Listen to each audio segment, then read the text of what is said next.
Hezbollah ने tunnels बनाई हुई हैं जो कि उनको साउथ लेबनान से बेरूत तक अपने हेडक्वार्टर तक जाती हैं और साउथ लेबनान टू बेरूत करीब 70-80 किलोमीटर इतनी लंबी टनल्स हो रहे हैं। बट वो पता तब चलेगा जब ग्राउंड ऑपरेशन होगी, क्या उसका आउटकम होता है। देखिए, डेफिनेटली इजराइल का हिजबुल्लाह के खिलाफ जो ऑपरेशन है आधा या ज्यादा तो है by air, missiles, drones, bombing, right.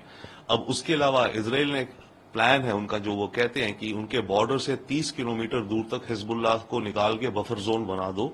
और उसका रीजन ये है कि हिजबुल्लाह के पास बहुत सारे छोटी छोटी रेंज के कैट्यूशा पुराने रॉकेट्स हैं, तो वो अगर 20 किलोमीटर लेबनान के अंदर से मारते हैं तो इजराइल में 10-20 किलोमीटर आ जाते हैं।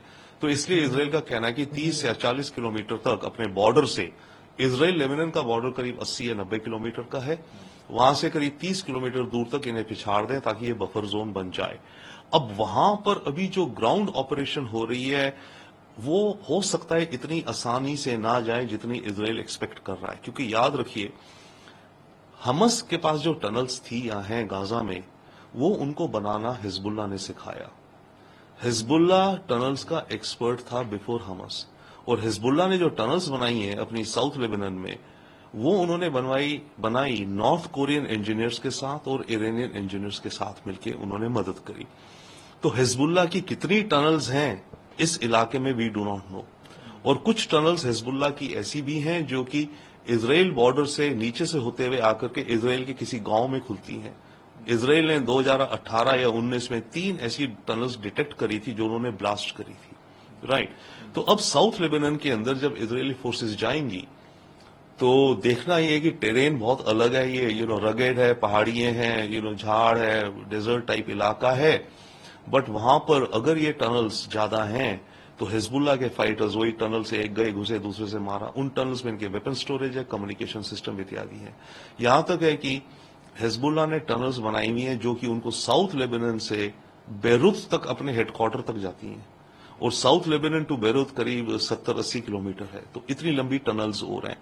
बट वो पता तब चलेगा जब ग्राउंड ऑपरेशन होगी, क्या उसका आउटकम होता है।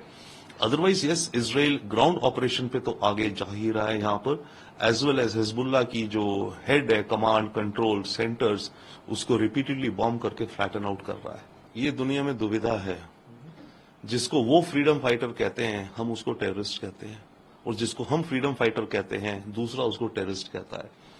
तो मिडिल ईस्ट की वर्ल्ड में ये हम क्लासिक देख रहे हैं। ईरान तो कहेगा ही ना फ्रीडम फाइटर है नसरुल्लाह, और जो भी हम कर रहे हैं हम सही चीज कर रहे हैं, और वो तो दूसरा साइड है जो कि आतंकी है। इजराइल कहता है, and rightfully also many cases में, कि ये आतंक कर रहे हैं, और इजराइल हम जो कर रहे हैं हम फ्रीडम और लिबर्टी के लिए फाइट कर रहे हैं। तो ये क्लासिक डिवाइड रहेगी, दैट इज वन।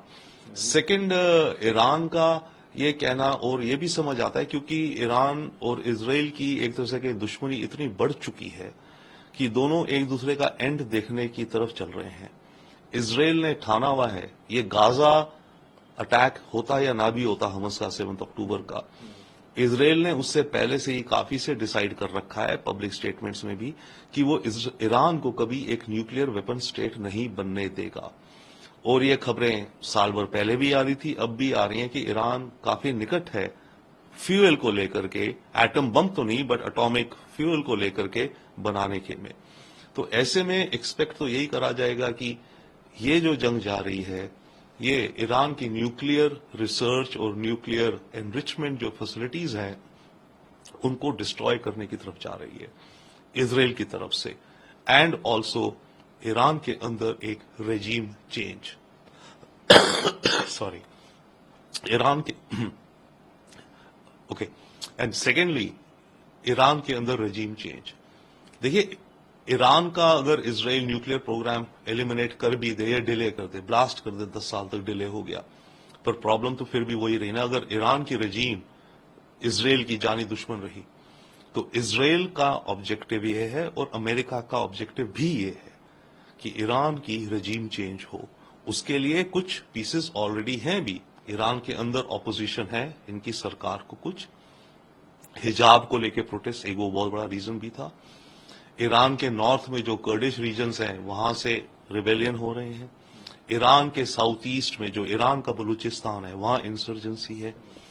तो इन सब इंसर्जेंसीज और अपोजिशन को बढ़ावा देना और उसके जरिए रेजीम चेंज करवाना ईरान का, ये एक उद्देश्य है इजराइल का और अमेरिका का। देखिए, ईरान तो गएगा ही, सही था, लॉजिकल था। वही बात फिर से है, उनके हिसाब से वो फ्रीडम के लिए फाइट कर रहे हैं, तो इरानियन लीडर ये कहेगा। सेकेंडली, इरानियन लीडर ने आज जो कहा खमेनी ने कि अरब देश और सब मुसलमान इकट्ठे हो जाने चाहिए, इसमें खतरा ये है, अरब देश तो आएंगे नहीं। देखिए, सरकारें जो हैं, जो मोनार्कीज हैं, डिक्टेटरशिप्स हैं, सरकारें नहीं आएंगी ईरान के साथ, पर खतरा यह है इन देशों की अगर पब्लिक इमोशनल हो जाए पैलेस्टीनियन कॉज को लेकर के, या फिर ईरान जो मुस्लिम कॉज ले रहा है, कह रहा है, उसको लेकर के, अगर ये पब्लिक्स इन अरब देशों में गुस्से में आ जाए, इमोशन में आ जाए, सड़कों पे आ जाए, खतरा यह है कि तब तख्ता पलट हो सकते हैं कुछ एस्टैब्लिश्ड मोनार्की डिक्टेटर्स के, Saudi Arab, Egypt, Jordan, Arab Emirates. Emirates में चांस कम है क्योंकि वहां की पूरी सिचुएशन डिफरेंट है, बट मेनली ये 3-4 देश की, और ये डर ही है इन अरब कंट्रीज को कि उनकी पब्लिक्स की सेंटीमेंट ज्यादा पैलेस्टाइन की तरफ ना चली जाए, और ईरान उस को स्ट्रोक करना चाह रहा है, प्रयास कर रहा है। कैबिनेट कमेटी ऑन सिक्योरिटी, ये जो मिडिल ईस्ट में क्राइसिस है जो एस्केलेट हुआ है, उस पे उसका impact trade, supply, petroleum products पे ये डिस्कस हुआ है, और ये भी देखा गया है कि इसका ज्यादा वाइडर रीजनल इम्प्लीकेशन ना हो, उसका वाइडर रीजनल डायमेंशन को भी देख के बोला गया है, और बोला है कि ये सारे इश्यूज डायलॉग डिप्लोमेसी से सॉल्व करने चाहिए। इंडिया का कंसर्न वाजिब है क्योंकि इससे ऑयल प्राइसेस और पेट्रोलियम प्रोडक्ट्स के ऊपर भी बढ़ने के काफी हाई चांसेस रहते हैं। आप कैसे रीड करते हैं, और इंडिया का कंसर्न को लेके और क्या स्ट्रैटेजी होनी चाहिए? देखिए, दो पार्ट्स हैं इंडिया के कंसर्न। कुछ तो इमीडिएट हैं, डायरेक्ट हैं। एक तो है कि सेफ्टी एंड सिक्योरिटी, हमारे इंडियन डायस्पोरा के जो वर्कर्स और लेबर है वहां पर सेफ्टी एंड सिक्योरिटी, करीब 1 करोड़ आबादी है इंडियंस की जो वहां काम करती है इस रीजन में, वहां। सेकेंड, उसके चलते रेमिटेंसेस भी तो आती हैं, तो अगर वहां से कुछ नौकरियां गई, बिजनेस ठप हुए, वापस आए, तो रेमिटेंसेस में डाउनफॉल। तीसरा, यस, क्रूड ऑयल की कीमतें बढ़ेंगी, एंड एज वेल एज अगर ये कहा जा रहा है कि इजराइल ईरान की ऑयल प्रोडक्शन फैसिलिटीज पर ही अटैक करेगा, तो दुनिया में अगर तेल की कमी हुई तो ऑयल प्राइसेस का हमें फर्क पड़ेगा इन्फ्लेशन को लेकर के। चौथा, हमारे इंपोर्ट एक्सपोर्ट महंगे हो रहे हैं क्योंकि सुएज कैनाल बंद है, तो जो भी माल हम यूरोप या यूएस की तरफ भेजते हैं या उसे आयात करते हैं, उसकी कॉस्ट बढ़ जाती है, तो हमारी कॉस्ट बढ़ रही है। ये तो हमारी कुछ इमीडिएट इम्पैक्ट्स हैं। मीडियम टर्म पे इम्पैक्ट एक और भी है कि जो India middle east European corridor जिसकी प्लानिंग हुई थी G20 के दौरान, उसकी खैर अभी प्लानिंग स्टेज है, बट उसको डिले हो जाएगा जब भी उसको होना है। एंड लास्टली आई थिंक हमारे एक और भी है, चाबार पोर्ट का कॉम्प्लिकेशन लेकर के, क्योंकि हम एक ट्रेड रूट बनाना चाह रहे हैं, Chabahar to north south corridor, जो हमारे को रशिया से कनेक्ट करे, रशिया सेंट्रल एशिया से, वो भी डिले होगा। इनके अलावा आई थिंक हमारी सिक्योरिटी के हिसाब से एक अहम इशू है जिसे ध्यान देना चाहिए, और वो ये है कि ईरान के अंदर जो रेजीम चेंज का खेल खेला जाएगा इजराइल द्वारा और अमेरिका द्वारा, उसमें पाकिस्तान अपने लिए एक रोल क्रिएट कर लेगा। देखिए, पाकिस्तान ईरान का करीब 1000 किलोमीटर का बॉर्डर है।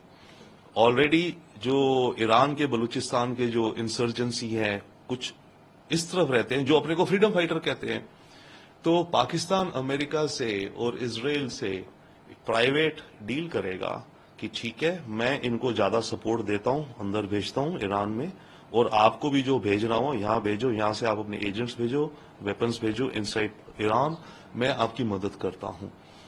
पाकिस्तान इस रोल में काफी माहिर है, उसने कई बार ये रोल खेले हैं अफगानिस्तान में अमेरिका के साथ। तो आई थिंक हमारी अपनी रीजनल सिक्योरिटी के हिसाब से हमें इस सिनेरियो के लिए सतर्क रहना चाहिए, और जहां हमें दिखे कि ऐसा रोल हो रहा है तो हमें उसका कुछ काउंटर करना चाहिए।